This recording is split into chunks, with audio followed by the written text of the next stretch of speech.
So I think we can start. Hello and welcome everybody. I must apologize because my voice is not quite up to it, so I have asked Kai-Uwe to moderate for me. Thank you very much, Jana.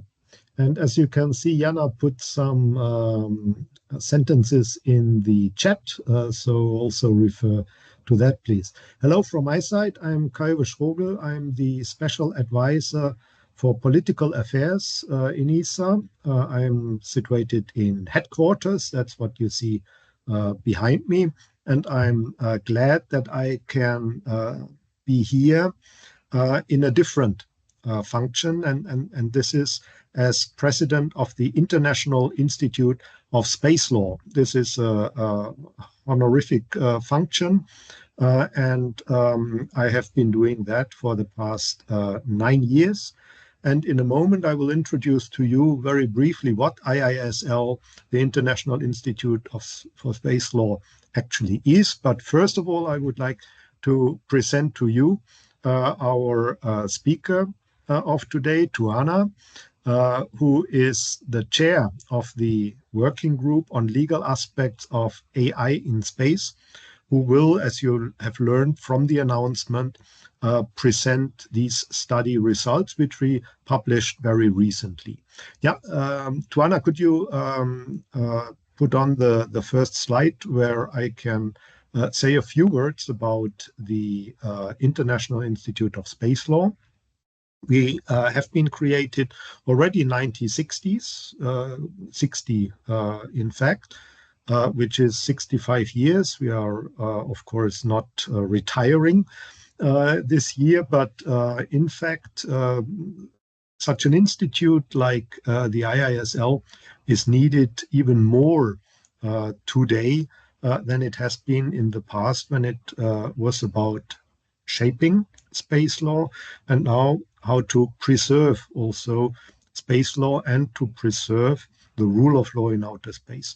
You see here that we have members from more than 50 countries from all continents. And what is very important is that our membership is composed of people dealing with space law and policy from the various areas as academic, government, industry, and practice. And this makes it particularly interesting for interaction, and also IISL as a very comprehensive platform for the exchanges on space law.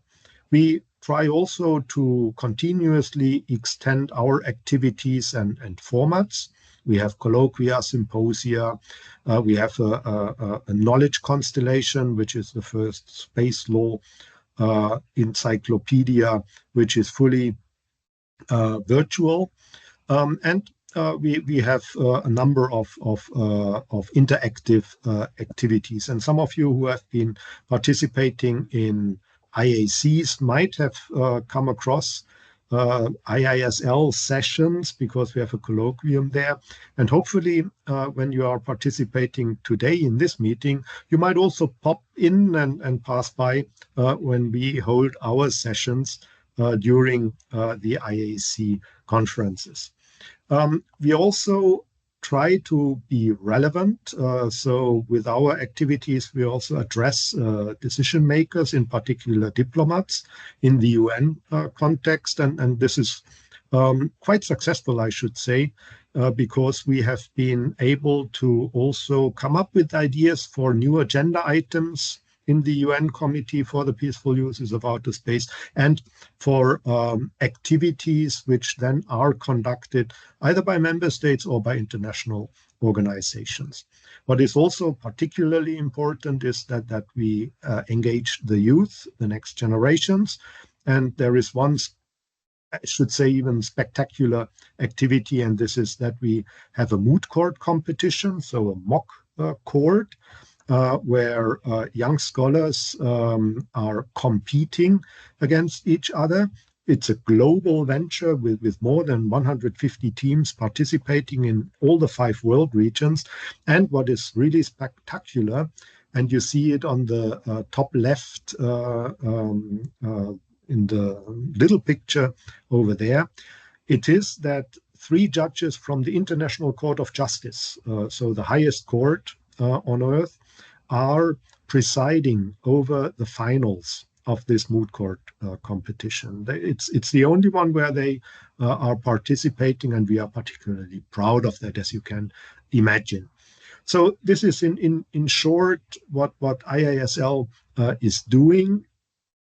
You can have a look on our website, iisl.space, where you will find also additional information as our publications and position papers and things like that. And now it's my real pleasure to introduce to you Tuana. She is one of the young achievers in IISL, and she has done a remarkable work in putting together, initiating, and then also in a good slave master's way, set records for how to put together an exciting and substantive study. And this is the study on legal aspects of AI in space. And she will now present to you the main results, also a little bit shaped to what we are doing in ESA, and where we think, and Tuana thinks, that this is of particular interest to you. Tuana, it's you. Thank you, Kai, for the introduction, and Jana for organizing the this webinar. So good afternoon, everyone, and good morning to me. Due to the time difference, we will see the sunrise together from right over there. As Kai said, I'm Tuana Yazici, and I'm the chair of the IISL Working Group on Legal Aspects of AI in Space. Our report was published by IISL in December, titled Balancing Innovation and Responsibility, International Recommendations for AI Regulation in Space. And it examines international laws, soft law, regulatory frameworks such as GDPR, procurement, export controls, telecommunications, and it also explores case studies on genetics, lethal autonomous weapons, environmental considerations, space traffic management, and air and maritime law, and culminating in actionable recommendations for regulating AI in space. So, just a very small report based on a very few topics. So let's move on to a picture of our team. So this working group was initiated in April 2024, and we presented our preliminary findings in the IAC in Milan in October. And it was concluded in December 2024. And it brings together an esteemed member panel of experts, including Anne-Sophie Martin, Stephen Wood, Lisa Kutcher, Rosa Almanar, Laura Yvonne Zelensky, Stefan Michel Vednik, and Giovanni Chico. And again, we had the privilege of presenting at the IAC, where we received meaningful feedback from both government and commercial perspectives. And after a final review by the IISL board members, our report was published. So I would like to first extend my sincere thanks to Kai Schrogl, because he had continued support throughout this, and to IISL as well for providing us with this valuable platform. So here is the schedule of the upcoming discussion, where I'll cover the technical, legal, regulatory, and ethical dimensions of AI in space. And since ESA has recently released an overview of its current and planned AI applications, I've also structured the presentation around our study's findings to highlight and expand on several of those specific points. So let's begin with the international legal frameworks.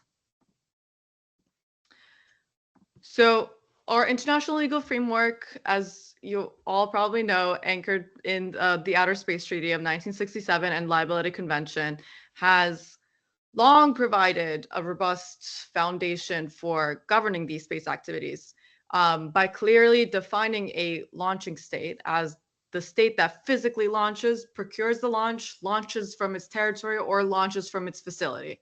And this framework enables victims to also identify at least one launching state, often the registry state, for compensation. and its joint and several liability provisions, which provide then clarity even in complex launch arrangements such as those involving like maritime platforms. But the rise of autonomous AI systems also then challenged the conventional definitions, of course. When AI independently adjusts launch parameters or executes docking maneuvers or alters trajectories without direct human oversight, for example, traditional fault attribution can become a little bit more ambiguous. So let's get into some actionable steps and what we can do as we're dealing with these AI advancements. So first, as AI becomes an integral part of space objects, we need to update the definition of a space object to include not only the physical hardware, but also the AI components critical to mission performance. So this means that when AI drives operations like autonomous docking, rendezvous, or determining launch timing and configurations, we must re-examine liability attribution. And we need new analysis to determine whether states should bear responsibility for damages and for launch activities, especially considering AI often relies on components distributed globally. So then we must address the question of AI ownership. In other words, should liability fall on the operator using the AI system on their satellite or on the developers who own the copyright and manage updates, maintenance, and support? So to ensure accountability, liability should transfer with the ownership of the satellite. That is, when a satellite changes hands, the operator should assume responsibility for the AI's actions. And it's essential that our agreements clearly define the roles and responsibilities of both operators and developers so that the party in control during the mission is held accountable for any damages. Next, we need to encourage the creation of inter-party agreements that explicitly incorporate AI-related provisions. And this includes elements like risk management, indemnification, limitations of liability, and transfer of ownership. And these sorts of agreements will ensure that every part of involvement in a launch, especially those related to the AI components, is held appropriately accountable. And I'll cover this more in the procurement section. Next, further regulatory clarification is also required on how AI developers and operators should be held accountable when damages occur due to AI-controlled space objects. As AI systems continue to advance, particularly in launch procedures and in-orbit operations, states may need to amend their national and national legislation to address these emerging liabilities. And this is very important to ensure that AI's growing autonomy doesn't undermine our current legal framework.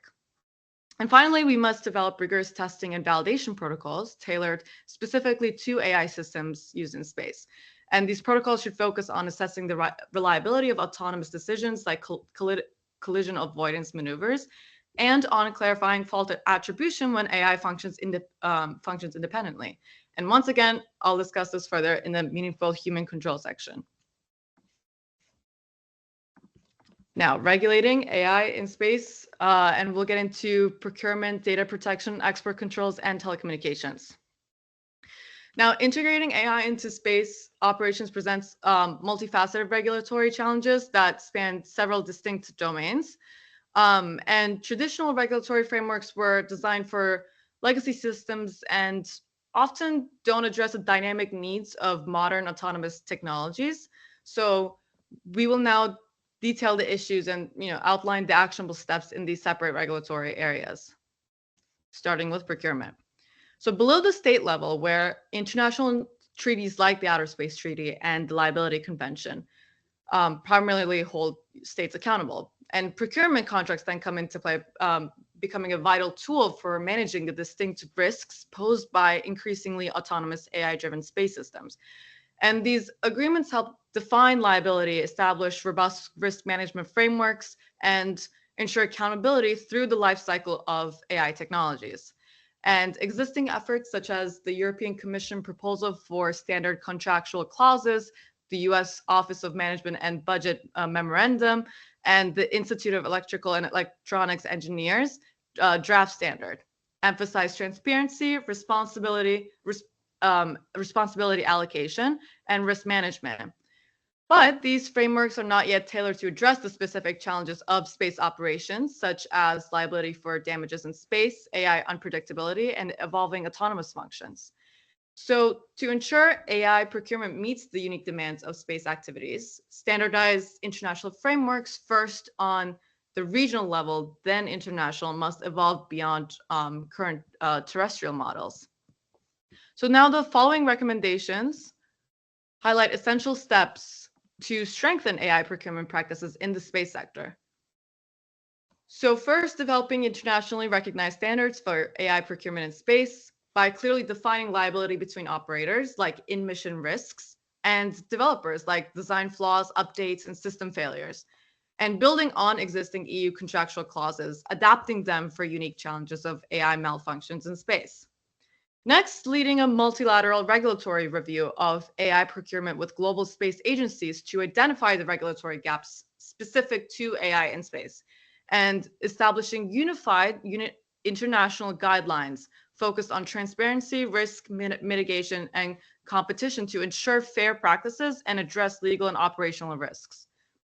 And next, require all AI procurement contracts to include robust risk management obligations, including pre-delivery risk assessments, continuous testing, and life cycle reviews. And these provisions must adapt to evolving risks, again, drawing from EU standards, but tailored to space operations. And also, first, again, regional standardization, then international standardization on clauses that assign liability for AI malfunctions. Developers should be accountable for design flaws, system updates, and unintended behaviors, while operators manage in-mission responsibilities, including indemnification clauses to protect operators from third-party claims related to intellectual property and privacy breaches. And finally, establishing an international forum with partner agencies to exchange best practices and develop standardized procurement protocols.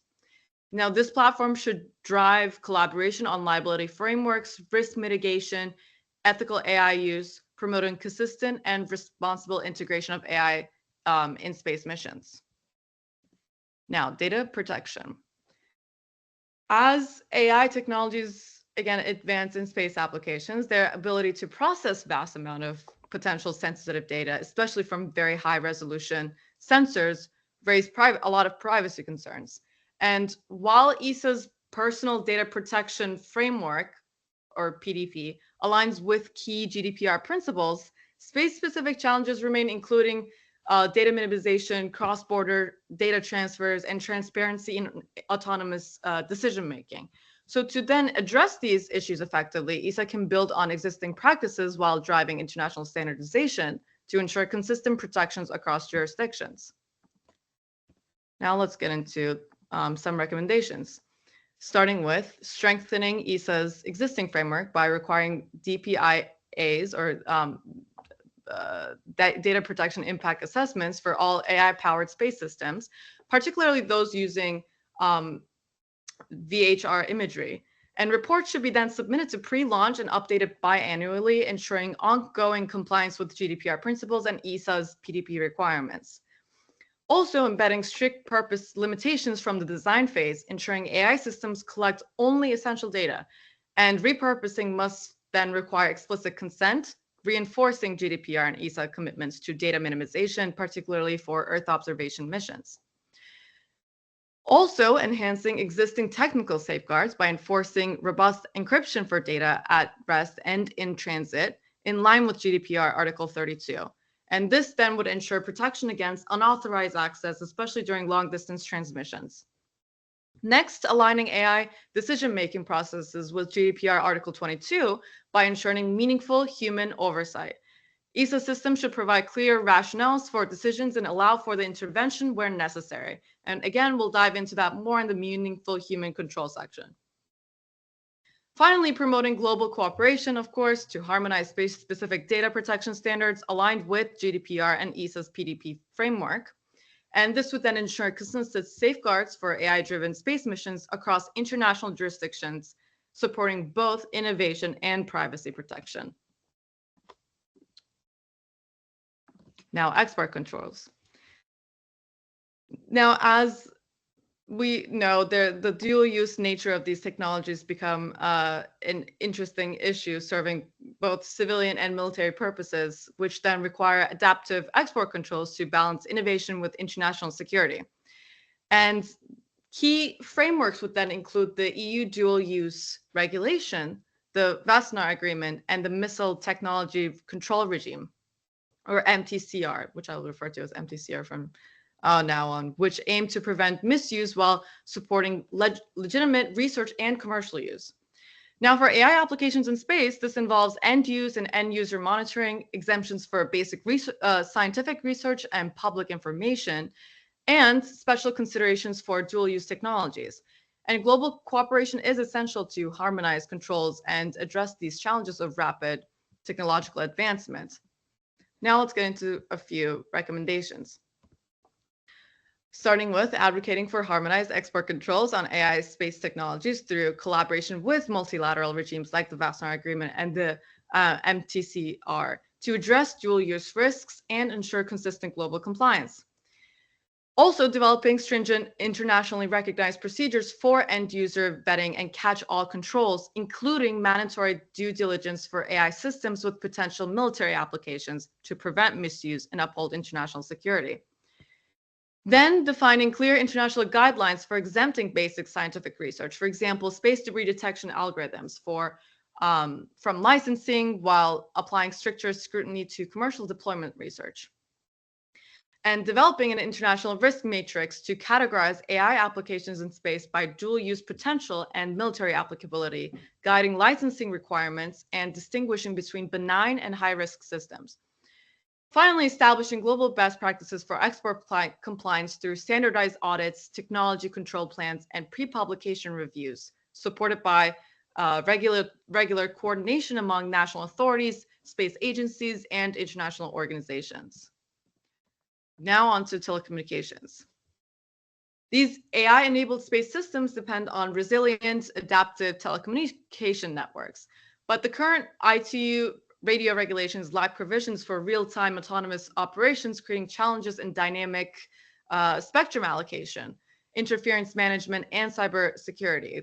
And the increasing reliance on AI for spectrum management, such as cognitive radios and dynamic spectrum sharing, underscores the urgency of regulatory updates, especially given the global competition for limited spectrum resources.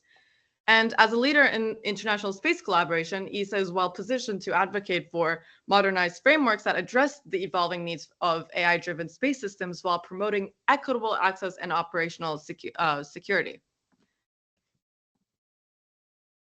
Now, it's important to advocate for revisions that address AI-enabled systems' unique needs, including dynamic spectrum allocation, real-time interference management, and automated decision-making to ensure equitable access and global coordination. Also advocating for a specialized ITU-R task force to develop international standards for AI-driven telecommunications, ensuring interoperability and addressing gaps in autonomous satellite operations. Also advocating for collaboration with global partners, of course, to promote fair and secure spectrum allocation, harmonizing AI-enabled satellite operations, and balancing innovation again with equitable access. And advocating for enhanced cybersecurity measures aligned with ITU Constitution Article 37, including mandatory encryption, secure data sharing protocols, and regular audits to protect AI-driven space systems. And finally, advocating for frameworks that enable real-time AI-driven spectrum allocation, including updated ITU-R guidelines to support dynamic frequency management and decentralized decision-making for future autonomous satellite systems. Now on to AI-driven space governance, debris mitigation, and operational efficiency. Now, the rapid growth of space operations fueled by the surge of satellites and mega constellations, again, has heightened challenges in space traffic management and debris mitigation. And AI is vital for tackling these issues through autonomous monitoring, collision prediction, and spacecraft control. But the absence of standardized AI frameworks, particularly in STM, risks fragmented responses to potential collisions, threatening operational safety and long-term sustainability. Now, ESA leads in AI-driven innovation, enhancing safety, efficiency, and sustainability in space. And initiatives like Clear Space One focus on autonomous debris detection and removal, while FISAT missions advance real-time onboard data processing, setting new standards for satellite autonomy, the Hera mission showcasing cutting-edge autonomous sensor, fusion for planetary defense, and other programs such as the Digital Twin Earth, which leverages AI for environmental monitoring to support global observation efforts, the Space Factory, and PhyLabNet, Euclid, you name it. But despite these advancements, challenges still remain, particularly regarding data access, false alerts, and scalability. And addressing these issues requires standardized frameworks for AI-driven collision prediction, trajectory estimation, and risk assessment to ensure safe, consistent, and sustainable space operations. Now let's get into some recommendations. So despite advancements in AI-driven collision prediction, challenges still persist around model transparency, data harmonization, and real-time coordination between operators. And ESA could cooperate with international bodies such as the International Standardization Organization, ISO, and space agencies like NASA and JAXA to develop unified technical standards. And these should cover AI model transparency, accuracy thresholds, and shared decision-making protocols during high-risk conjunction events. And a joint simulation exercise could potentially serve as a practical starting point at test cross-agency AI maneuver coordination across different satellite constellations. Next, as AI systems gain autonomy, ensuring meaningful human oversight is essential for operational safety, and ESA could contribute to international efforts to establish clear standards for human-machine systems, or HMS, that integrate human control with machine autonomy. And this would involve defining specific control models like direct control, where humans manage systems function entirely, or divided control with tasks shared between human operators and AI under supervision, and supervisory control, which allows AI systems to function autonomously with human monitoring and intervention when necessary. And now, collaborating with these organizations like ISO and engaging international stakeholders, ESA could help standardize intervention thresholds, particularly for ambiguous or high-risk scenarios, ensuring human authority still remains a critical safeguard in autonomous space operations. And again, I will get into more about this later and the limitations of meaningful human control. Next, AI's growing role in space operations requires updates to existing governance frameworks. And ESA could collaborate with international partners to embed AI-specific protocols into the International Code of Conduct for Outer Space Activities, focusing on transparency, accountability, operational integrity, and human oversight. And next, the absence of a specialized platform for AI governance in space creates this regulatory gap. And ESA could advocate for establishing a UN COPUS working group focused on specifically developing international standards for ethical AI deployment, system reliability, and operational accountability. Next, ESA's Zero Debris Charter and Clear Space One mission have advanced space debris mitigation. And up next, ESA could collaborate with ISO and other international stakeholders to develop these technical standards for specifically AI-assisted debris mitigation, prioritizing maneuver precision, fuel efficiency, and reducing false alerts. And aligning these international practices would really improve operational consistency and debris management effectiveness. And finally, to foster international trust and improve operational predictability, ESA could spearhead the development of a mandatory AI reporting framework for space operators. And that would then require operators to disclose AI system capabilities, again, limitations and decision-making processes. And a pilot program could be launched in collaboration with global partners to test reporting protocols, encouraging data sharing practices that reduce operational risks and ensure transparent AI use in space missions. Now everyone's favorite topic, phased approaches to space traffic management. Now, in increasingly congested orbital environment, efficient STM is essential for obviously ensuring operational safety and sustainability. And these fragmented national policies with inconsistent data sharing among operators and a lack of standardized protocols really contribute to higher risks of collisions and operational disruptions. And the dual-use nature of many AI-enabled technologies, originally intended for civilian purposes, but capable of being repurposed for military use, then raises security concerns that existing regulatory frameworks fail to adequately address. And our research highlights two viable strategies for addressing these challenges. And the first is a centralized approach that involves establishing a new global space traffic management authority modeled after the international aviation and maritime bodies such as International Civil Aviation Organization and the International Maritime Organization. And this body would provide global oversight, harmonize operational protocols, and enforce internationally recognized safety standards. And the second is a piecemeal incremental approach as described in the 2018 IAA SDM study by Schrogl, which begins with establishing standardized data sharing protocols among major spacefaring actors.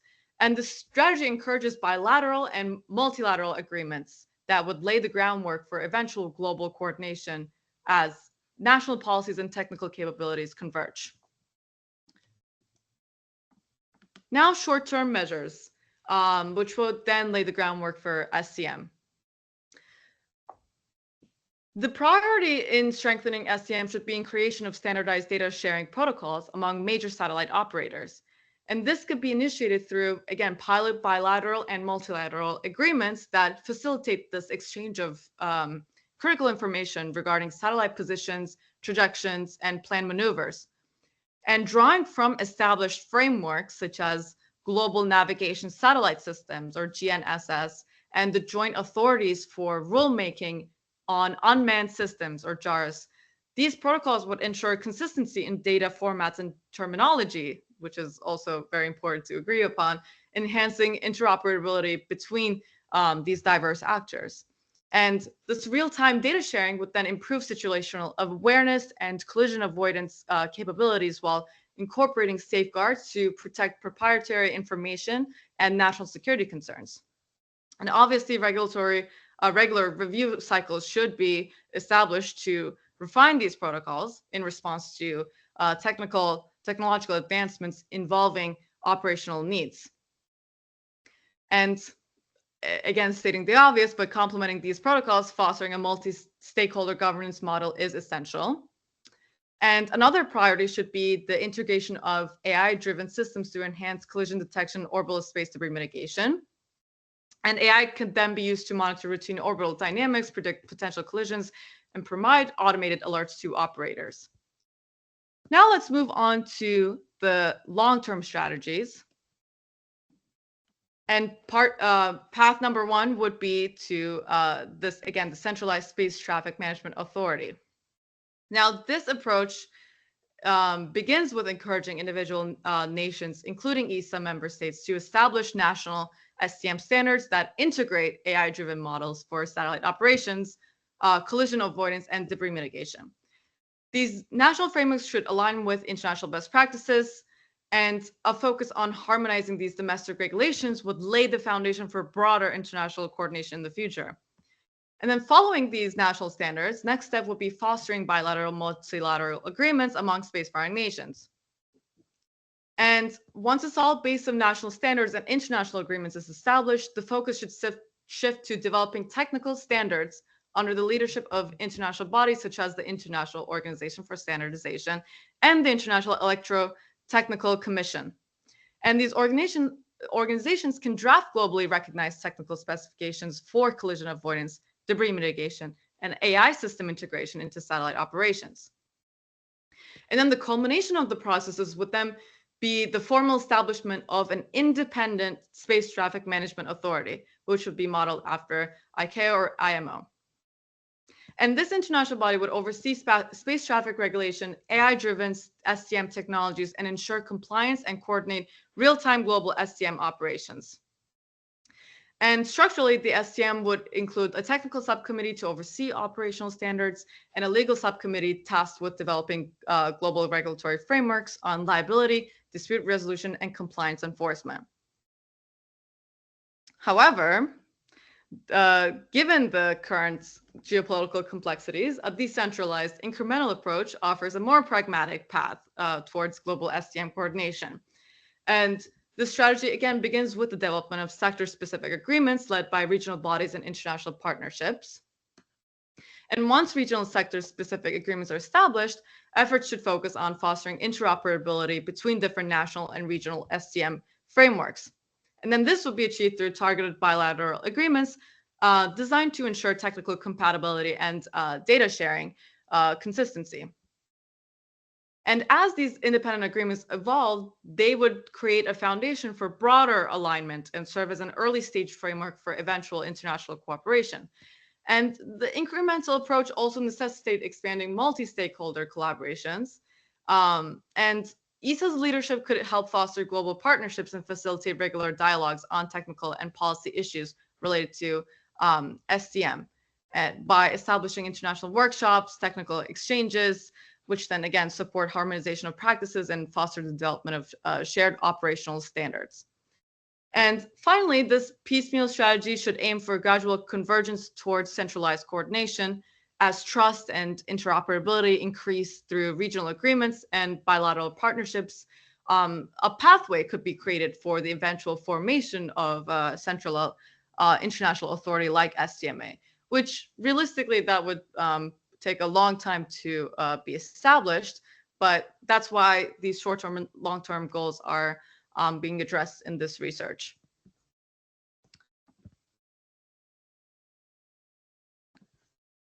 Now, upholding ethical and human rights standards in autonomous space systems, which is a very difficult topic. So as AI systems become more autonomous, clearly ethical challenges and human rights concerns become increasingly pronounced. And our report details multiple issues. So the risk of algorithmic bias, lack of transparency in automated decision-making, and potential infringements on individual privacy, especially when high-resolution imaging technologies are deployed in space. And these issues then extend to the misuse of technologies such as repurposing civilian AI for military applications, as we previously mentioned. And moreover, when considering international humanitarian law, frameworks like Geneva Convention and the Convention on Certain Conventional Weapons emphasize the importance of preserving human dignity and ensuring accountability during armed conflicts. And our report discusses how AI-driven systems in these domains may blur the lines of accountability, particularly in situations where lethal autonomous weapon systems are involved. So a critical concept in this discussion is we finally made it to the meaningful human control section. And while including humans in the decision loop is necessary to uphold ethical standards, our report also highlights the limitations of this approach. And in high-speed or highly autonomous environments, the capacity for human intervention may be inherently limited by communication delays and rapid pace of AI decision-making. And humans tend to accept also computer-generated solutions without seeking out or considering contradictory information, a tendency that can be exacerbated in time-critical situations. And we also looked at case studies on genetics, border control, and lethal autonomous weapon systems, which then further illustrate that ethical challenges are not uniform. For instance, in genetics, the use of AI in genome sequencing and CRISPR technology raises concerns about unintended mutations and the potential for human enhancement without adequate oversight. And similarly, in border control, AI-driven surveillance systems have led to debates about privacy and discrimination. And in the context of laws, the challenges of ensuring accountability and adherence to the principles of proportionality and distinction are particularly acute. Now let's get into some recommendations. So ESA's Pineberry project has laid a strong foundation for explainable AI. And the next step could be mandating explainable AI integration across all AI-driven decision-making systems, especially for high-stakes tasks like autonomous satellite collision avoidance and on-orbit servicing. And a framework requiring real-time explainability features such as operational dashboards would enhance transparency and trust during critical operations. again, this will all take time, but at least starting to at least mandate this explainable AI integration would be a start and a good foundation. Next, ESA could establish a more comprehensive framework ensuring no autonomous systems make high-risk decisions like initiating satellite maneuvers or activating surveillance without direct human authorization. And a tiered decision-making structure could escalate ethically, politically, and operationally sensitive decisions for human review, reinforcing safeguards until AI decision-making becomes more predictable. Next, as ESA explores AI-driven genetic research for space adaptations, such as enhancing radiation resistance or mitigating microgravity's effects, an ethical review board could be deployed. And drawing from terrestrial bioethic frameworks, this board would then assess space-specific risks, including potential multi-generational impacts on astronauts and future space inhabitants. And ESA could lead the efforts to develop international standards for AI governance in space by collaborating with partner space agencies and also organizations like UN COPUS and ISO. And this would promote global consistency, prevent ethics dumping, and ensure transparency, meaningful human control, and non-discrimination across spacefaring nations. And ESA could also introduce mandatory AI ethical impact assessments for missions using autonomous or semi-autonomous systems. And this would proactively identify ethical risks such as data bias, algorithmic discrimination, and unintended consequences, which would then strengthen accountability through standardized evaluations. And finally, ESA could establish a dedicated program to study AI decision-making in space, focusing on factors like radiation exposure, communication delays, and long-term autonomy for deep space missions. And this would then inform future policies on acceptable levels of AI autonomy, ensuring reliable and ethically sound operations. So in conclusion, AI is really transforming space operations, bringing both unprecedented opportunities and significant legal, ethical, and regulatory challenges. And tackling these issues requires, again, global cooperation to establish frameworks that drive innovation while upholding accountability and sustainability. And only together can we shape a future where technological progress and responsible governance are inseparable. And if you scan this QR code, it will lead you to the IISL website where our published report can be downloaded. So I believe we have some time for questions, and thank you for listening to me for the past 45 minutes, talking about all these important topics. Thank you. Good, thank you, Tuana. Jana has put in a few things in the chat, and you are all invited to either raise your hand or put in questions in the Q&A section, which then will be responded to by Tuana. And Kayova, depending on the technical. Well, let's see. You have the priority, of course. So, any questions you would like to raise? Any complaints, maybe? But I hope not.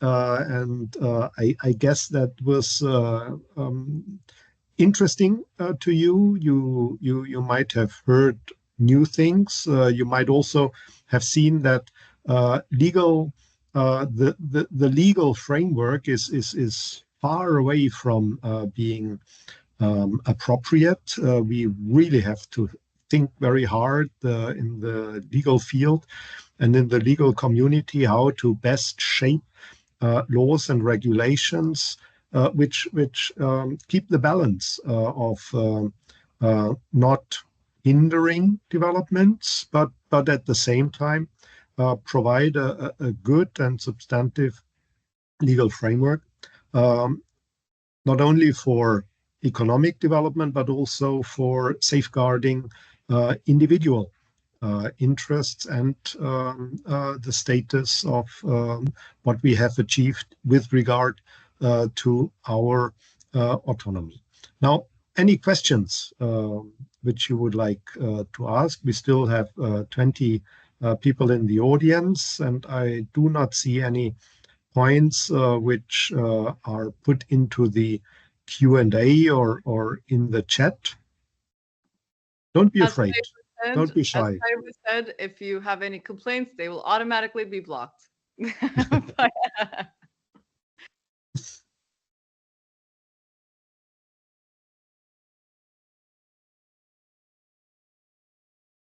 Oh, I see. Maria Gabriela, would you like to speak? If so, just unmute. Okay. Hello, and thank you, Tuana, for this very comprehensive presentation. So I work at ESA as well in the strategy department. And I had a question concerning one of your slides, because, okay, you talked a lot about risks. And at some point, you were saying something about a platform. Is there, are you considering as well in this very comprehensive study the use of platforms like tools to gather all the information, and what was the consideration? I saw it in one of the slides, so maybe it was at the beginning somewhere you were talking about a platform, but maybe I read too quickly. let me try and find what you're referring to. Thank you for the question. Let me just ensure that I'm addressing the right one. Oh, okay. I think you're, correct me if I'm wrong, but are you referring to the knowledge sharing platform for procurement standards?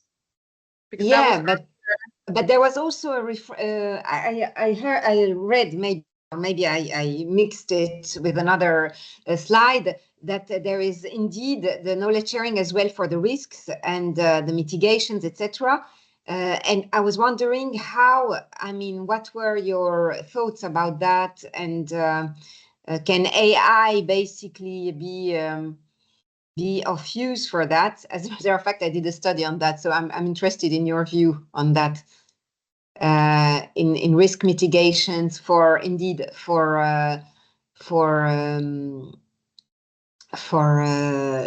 our missions as well, our operations, etc. How do you think AI could help yourself in that?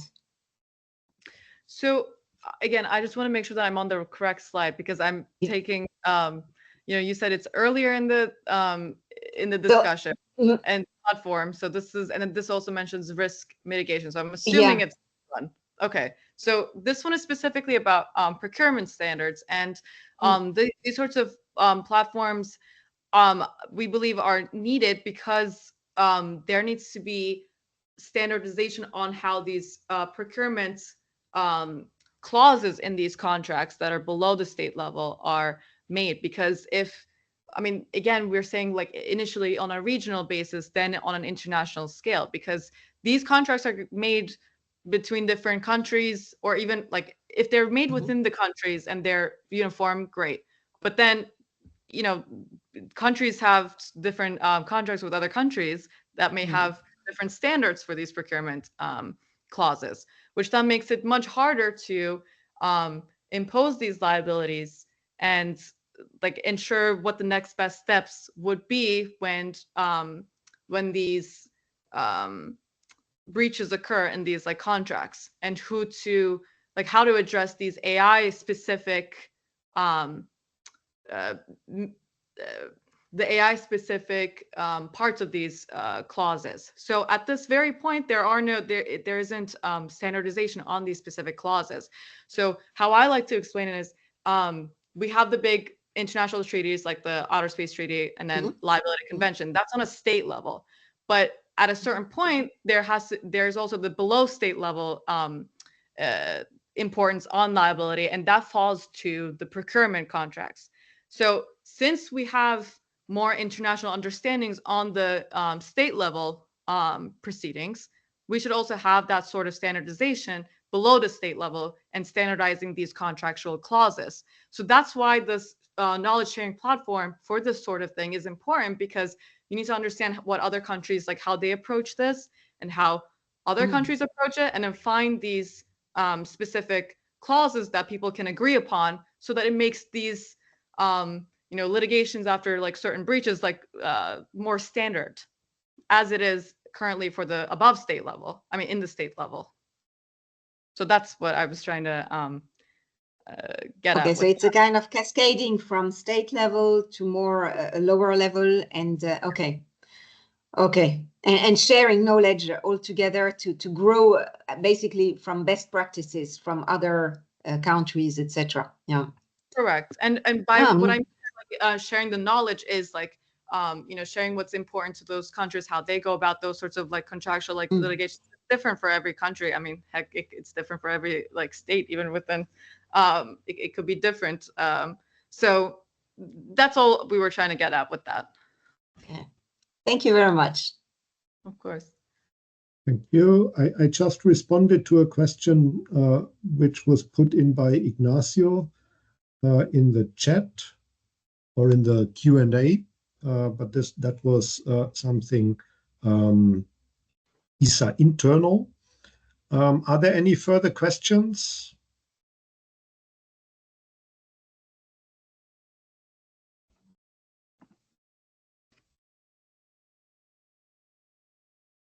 There is another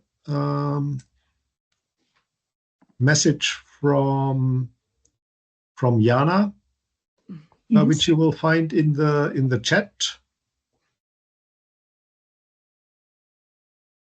So maybe what you just heard might be of good background relevance when it comes to this activity, to this hackathon next month. Are there any further questions? If not, Jana, shall we close the meeting? Yes. Thank you very much for a super interesting talk.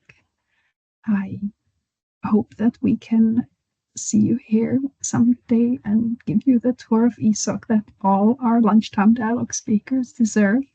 I hope my voice will be better by then. Thank you very much. And of course, as usual, everyone can get the recording on our intranet site. Thank you. Thank you for your participation and your interest. Bye-bye.